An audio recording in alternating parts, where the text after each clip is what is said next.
ವಾಣಿ, ಗೋಪಿನ್ ಕರಿಯಮ್ಮ. ರೀ, ತಿಂಡಿ ರೆಡಿ ಆಗಿದೆ, ಬೇಗ ಬನ್ನಿ. ಬಂದೆ.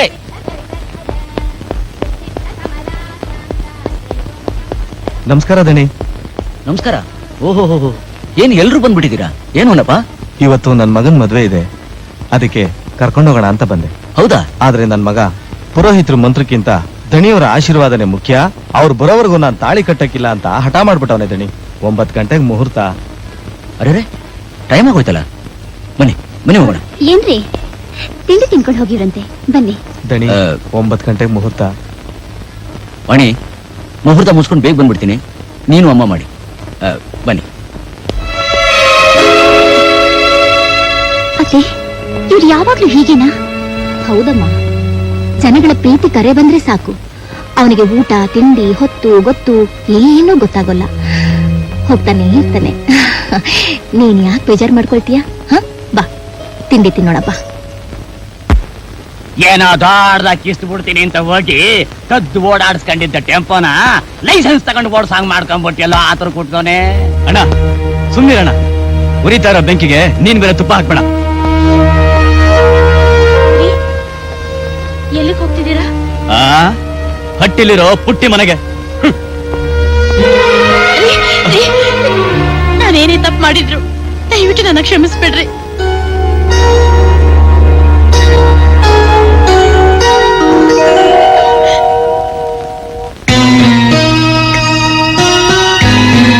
ಊಟ ಯಾರಿಗೆ?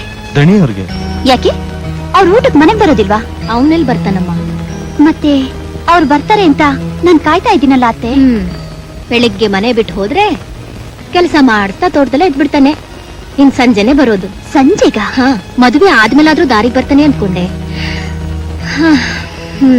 ಯೋಚನೆ ಮಾಡ್ಬೇಡಿ ಅತ್ತೆ, ಅವ್ರನ್ನ ನಾನ್ ದಾರಿಗೆ ತರ್ತೀನಿ.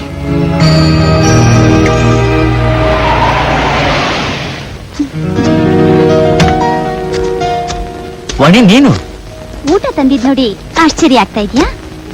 ಆಶ್ಚರ್ಯನೂ ಆಗ್ತಾ ಇದೆ, ಜೊತೆಗೆ ಸಂತೋಷನೂ ಆಗ್ತಾ ಇದೆ. ನನಗ್ ದುಃಖ ಆಗ್ತಾ ಇದೆ. ದುಃಖನ? ಯಾಕೆ? ಹೇಗಪ್ಪ ನನ್ ಗಂಡನ್ ದಾರಿಗೆ ತರೋದು ಅಂತ. ಊಟ ತಗೊಂಡು ನೀ ತೋಟಕ್ಕೆ ಬಂದಾಗ್ಲೇ ನಾನು ದಾರಿಗೆ ಬಂದ್ಬಿಟ್ಟೆ. ಪ್ರಾಮಿಸ್? ಪ್ರಾಮಿಸ್. ಹಾಗಿದ್ಮೇಲೆ ಟೈಮಿಗೆ ಸರಿಯಾಗಿ ಹೆಂಡತಿ ಜೊತೆ ಕೂತ್ಕೊಂಡು ಮನೆಯಲ್ಲೇ ಊಟ ತಿಂಡಿ ಮಾಡ್ಬೇಕು. ಓಕೆ, ಖಂಡಿತ ಮಾಡ್ತೀನಿ. ಕೊನೆ ಪಕ್ಷ ಹಗಲಲ್ಲಿ 1 ಗಂಟೆ ಆದ್ರೂ ಏನ್ ಮಾಡ್ಬೇಕು? ನನ್ ಜೊತೆ ರೆಸ್ಟ್ ತಗೋಬೇಕು. ನಿನ್ ಜೊತೆ ರೆಸ್ಟ್ ಅಂದ್ರೆ ಅದನ್ನ ಆಮೇಲೆ ಹೇಳ್ತೀನಿ, ಬನ್ನಿ ಮೊದ್ಲು ಊಟ ಮಾಡಿ. ರಂಗಪ್ಪ, ದಣಿಯವರಿದಾರ? ಇದಾರೆ, ಊಟ ಮಾಡ್ತಾವ್ರೆ. ಗಲ್ಗಲ್ಲನ್ನು ಈ ಬಳೆ ಕೈ ಬಡಿಸಿದ ಊಟ ಮಾಡಿದ್ಮೇಲೆ ಹೊಟ್ಟೆಯಪ್ಪ ತೃಪ್ತನಾದ. ಹಾಗೆ ನನ್ ಜೊತೆ ಹಾಯಾಗಿ 1 ಗಂಟೆ ರೆಸ್ಟ್ ತಗೊಂಡ್ರೆ ನಿಮ್ಮ ಶರೀರಪ್ಪ ಇನ್ನು ಸಂತೃಪ್ತನಾಗ್ತಾನೆ. ಓಹೋ, ಹಾಗ? ದಣಿಗಳೇ, ನೀವೇ ಕಾಪಾಡ್ಬೇಕು ದಣಿ, ನೀವೇ ಕಾಪಾಡ್ಬೇಕು. ಯಾಕೆ, ಏನಾಯ್ತು? ನನ್ನ ಅಳಿಯ ನನ್ ಮಗಳನ್ನ ಮನೆ ಸೇರಿಸ್ತಾ ಇಲ್ಲ ದಣಿ. ನೀವೇ ಅವನಿಗೆ ಬುದ್ಧಿ ಹೇಳಿ ನನ್ ಮಗಳ ಸಂಸಾರನ ಸರ್ ಮಾಡ್ಬೇಕು ದಣಿ. ಎಲ್ಲಿದ್ದ ನಿಮ್ಮ ಅಳಿಯ? ಹೊಸಳಗವನೆ. ಬನ್ನಿ.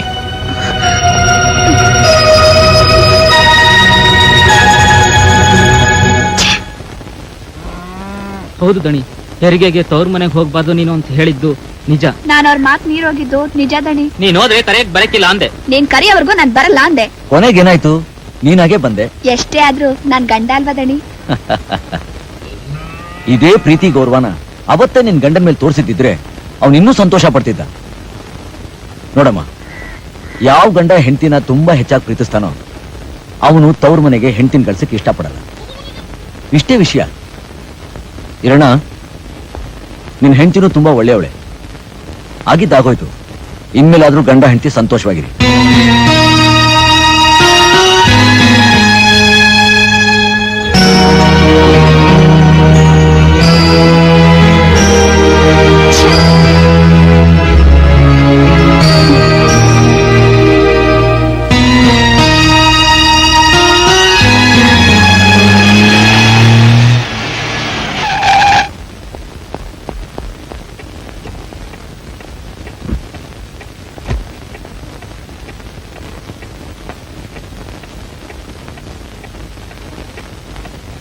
ವಾಣಿ, ಐ ಆಮ್ ಸಾರಿ. ಆಹಾ ವಾಣಿ, ಸುಂದರವಾಗಿರೋ ನಿನ್ನ ಮುಖದಲ್ಲಿ ಕೋಪ ಬಂದ್ರೆ ದೃಷ್ಟಿ ಬೊಟ್ಟಿಟ್ಟಾಗಿರುತ್ತೆ. ನೋಡಿ, ನಿಮ್ಮ ಮಾತಿಗೆ ಮರಳಾಗೋಡಲ್ಲ ರೀ ನಾನು. ನಿಜ ಹೇಳಿ, ಗಂಡ ಹೆಂಡತಿನ ಒಂದ್ ಮಾಡಕ್ ಹೋದವರು ಅರ್ಧ ರಾತ್ರಿಯಲ್ಲಿ ಮನೆಗ್ ಬಂದಿದ್ದೀರಲ್ಲ, ಎಷ್ಟೊತ್ತು ಎಲ್ಲಿ ಹೋಗಿದ್ರಿ? ನಿಜ ಹೇಳ, ಬೇಗನೆ ಬರ್ಬೇಕು ಅಂತಾನೆ ಹೊರಟಿದ್ದೆ. ಕೈ ಮುಗಿತೀನಿ. ಸಮಾಧಾನ ಮಾಡ್ಕೊಳ್ಳುವ. ಯಾವ್ರವನೇ ಏನು ಆಗಕ್ಕಿಲ್ಲ, ಸಮಾಧಾನ ಮಾಡ್ಕೊತಾ ಈ ಸಮಾಧಾನ ಮಾಡ್ಕೊಳ್ಳುವ. ಸ್ವಾಮಿಯಾರ, ನಿಮ್ ಕಾಲಿಗೆ ಬಿಡ್ತೀನಿ, ನಿಮ್ ಅಮ್ಮಯ್ಯ ಅಂತೀನಿ. ಕಾರ್ ನಿಲ್ಸಿ ಯಾಕ್ ಭೀಮಣ್ಣ, ಏನಾಯ್ತು? ಕಷ್ಟ ಆಯ್ತದೆ. ಬೇಗ ದೊಡ್ಡ ಆಸ್ಪತ್ರೆ ಕರ್ಕೊಂಡು ಹೋಗು ಅಂತ ಡಾಕ್ಟರ್ ಹೇಳಿದ್ರು. ನನ್ನ ಕರ್ಮಕ್ಕೆ ದೂರಿ ಮುರಿದು ಗಾಡಿ ಬೇರೆ ಬಿದ್ದೋಯ್ತು. ನನ್ನ ಮಗಳ ಜೀವ ಕಾಪಾಡಿದ್ದೀನಿ, ಕಾಪಾಡಿ. ಹೆದರ್ಕೋಬೇಡಿ ಬಂದೆ. ಈ ತಾಯಿ ಮಗು ಹೇಗಿದ್ದಾರೆ? ಇಬ್ರು ಚೆನ್ನಾಗಿದ್ದಾರೆ. ಓ, ಈಗ್ಲಾದ್ರೂ ಕೋಪ ಕಡಿಮೆ ಆಯ್ತಾ? ನನ್ನ ಪ್ರೀತಿ ಧಣಿ ಮಾಡಿರೋ ಉಪಕಾರಕ್ಕೆ ಹೋಗಿ ತಪ್ಪು ಮುತ್ತು ಕೊಡೋಣ ಅನ್ಸುತ್ತೆ. ಆದ್ರೆ ಯಾಕೆ, ಏನಾಯ್ತು? ನಿಮಗೋಸ್ಕರ ಕಾಯ್ತಾ ನಾನಿನ್ನು ಊಟನೇ ಮಾಡಿಲ್ಲ ರೀ. ಓಹೋ, ಐ ಆಮ್ ಸಾರಿ. ಬಾ ಊಟ ಮಾಡ. ಅವರ ಏನ್ ರಮಣ, ಅರ್ಜೆಂಟ್ ಆಗಿ ಸ್ವಾಮೀಜಿ ಅವ್ರು ನಿಮ್ಮ ಹತ್ರ ಮಾತಾಡ್ಬೇಕಂತೆ ಬಂದಿದ್ದಾರೆ. ಹೌದಾ? ರೀ, ಬೆಳಗ್ಗೆ ಹೋಗೋರಂತೆ, ಬನ್ರಿ. ವಾಣಿ, ಅದೇನು ಅಂತ ಕೇಳ್ಕೊಂಡು ಬೇಗ ಬಂದ್ಬಿಟ್ಟೆ. ಏನಂದ್ರೆ? ಏನ್ ಸ್ವಾಮೀಜಿ? ನಿಮ್ಮ ಹತ್ರ ಅರ್ಜೆಂಟ್ ಆಗಿ ಸ್ವಲ್ಪ ಮಾತಾಡ್ಬೇಕಾಗಿತ್ತು. ಈಗ್ಲಾ? ಹೌದು, ನಾಳೆ ಮಾತಾಡ್ಬೋದಲ್ವಾ? ದಯವಿಟ್ಟು ಇಲ್ಲ ಅನ್ಬಾರ್ದು. ಬಹಳ ಮುಖ್ಯವಾದ ವಿಷಯ ಮಾತಾಡ್ಬೇಕು. ಓಹೋ. ಬರ್ತೀರಾ? ಸರಿ ಬನ್ನಿ.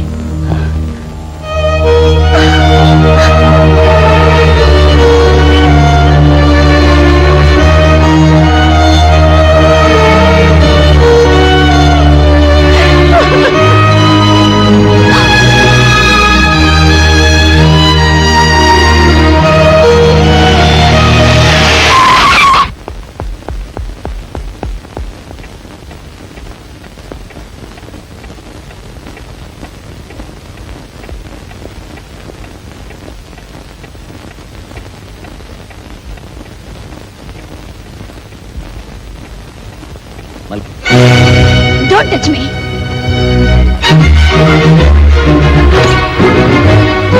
ವಾಣಿ, ಏನ್ ಮಾಡ್ತಾ ಇದೀಯಾ? ಗಿಣಿ ಬಂದು ಗಿಡಗನ್ ಗುಡುಗ್ ಸೇರ್ಕೊಂಡ್ ಹಾಗಾಯ್ತು. ಊರವ್ರು ಉಸಾಬ್ರಿ ನೋಡೋರ್ಗೆ ಹೆಂಡತಿ ಆಕ್ರಿ ಬೇಕು. ರಾಣಿ ತರ ಸುಖದ್ ಸುಪ್ಪತ್ಗೆಲಿ ಓಲಾಡ್ತೀನಿ ಅಂತ ತಿಳ್ಕೊಂಡಿದ್ದೆ. ಪಂಜರದ ಗಿಣಿ ಆಗ್ಬಿಟ್ಟೆ. ವಾಣಿ, ಯಾಕೀಗೆಲ್ಲ ಹುಚ್ಚುಚ್ಚ ಮಾತಾಡ್ತಾ ಇದೀಯಾ? ನಿಮ್ಮಿಂದ ಹುಚ್ಚಿಡ್ದು ಬಿಟ್ಟಿದ್ದೀರಿ, ಅದಕ್ಕೆ ಹೀಗ್ ಮಾತಾಡ್ತಾ ಇದ್ದೀನಿ. ಏ ವಾಣಿ, ಎಲ್ಲಿಗೆ ಹೋಗ್ತಾ ಇದೀಯಾ? ನನ್ನಿಂದ ನಿಮಗ್ ತೊಂದ್ರೆ ಆಗೋದ್ ಬೇಡ ಅಂತ ನನ್ ತವ್ರ ಮನೆಗೆ ಹೋಗ್ತಾ ಇದ್ದೀನಿ. ಬೇಡ ವಾಣಿ, ನನ್ ಮಾತು ಕೇಳು ಪ್ಲೀಸ್. ಎಲ್ಲಿ ಏನ್ರಿ ಮಾಡ್ಬೇಕು? ಆಕಾಶದಲ್ಲಿರೋ ನಕ್ಷತ್ರ ಎಣಿಸ್ಬೇಕಾ? ಏಯ್ ವಾಣಿ, ದುಡುಕ್ಬೇಡ. ಗಂಡ ಹೆಂಡತಿ ಸಂಸಾರ ಅನ್ನೋದು ತಾಳ್ಮೆಯಿಂದ ಹದವಾಗಿ ಕಾಯಿಸಿ ಪ್ರೀತಿಯನ್ನು ಸಕ್ಕರೆ ಹಾಕಿ ಕುಡಿಯೋ ಹಾಲಿದ್ದಾಗೆ. ಅರ್ಥ ಮಾಡ್ಕೊ, ಇಲ್ಲಾಂದ್ರೆ ಹಾಲು ಉಕ್ಕಿ ಬೆಂಕಿ ಪಾಲಾಗ್ಬಿಡುತ್ತೆ. ವಾಣಿ, ಈ ನಮ್ಮ ಜನಗಳ ಆತ್ಮೀಯತೆ, ಅಭಿಮಾನ, ಪ್ರೀತಿ, ವಿಶ್ವಾಸ ಎಷ್ಟು ಜನರಿಗೆ ಸಿಗುತ್ತೆ? ನಮ್ಮ ಹಿರಿಯರು ಮಾಡಿರೋ ಪುಣ್ಯದಿಂದ ಇವತ್ತದು ನಮ್ಮ ಪಾಲಿಗೆ ಸಿಕ್ಕಿದೆ. ಅದು ನಮ್ಮ ಪುಣ್ಯ, ನಾವು ಸಂತೋಷ ಪಡ್ಬೇಕು. ಬದುಕು ಅನ್ನೋದು ಒಂದು ಇತಿಹಾಸ ಆಗ್ಬೇಕು, ಅದೇ ನನ್ನ ಆಸೆ. ವಾಣಿ, ನನಗೆ ಗೊತ್ತು ನಿನಗೆ ಬೇಜಾರಾಗಿದೆ ಅಂತ. ಒಂದ್ ಕೆಲಸ ಮಾಡೋಣ, ಸ್ವಲ್ಪ ದಿವಸ ಎಲ್ಲಾದ್ರೂ ಹೋಗಿ ತಿರ್ಗಾಡ್ಕೊಂಡ್ ಬರೋಣ. ನಾಳೆನೇ ಹೊರಟ್ಬಿಡೋಣ. ಒಂದು 3 ತಿಂಗಳು ಬರೋದೇ ಬೇಡ. ಓಕೆ? ಓಕೆ.